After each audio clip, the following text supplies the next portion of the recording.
Joriy yilning birinchi choragida viloyatda 4873 ta ko'chmas mulk oldi-sotdi shartnomasi rasmiylashtirildi. Ammo ularning aksariyati bozor qiymatidan 2-3 barobar past ko'rsatilgan.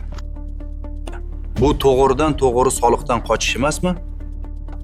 Ha, ayni paytda bu holatlarni chuqur tahlil qilyapmiz. Yangi massivlarda qariyb 1 trillion so'mlik uy-joylar qurilmoqda. Lekin hisobotlarda qurilish materiallari juda kam ko'rsatilgan. Masalan, 9 qavatli uyning 60% qurilgan, ammo atigi 1 milliard so'mlik hujjat rasmiylashtirilgan.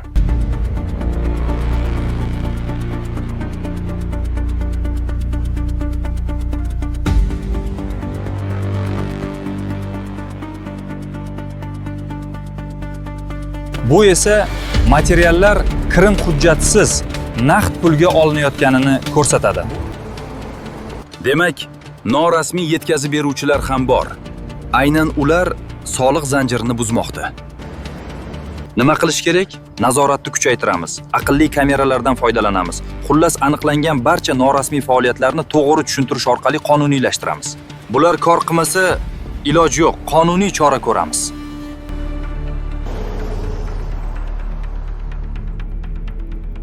Bu nafaqat soliqdan qochishni, balki sifatsiz qurilishlarni ham oldini oladi.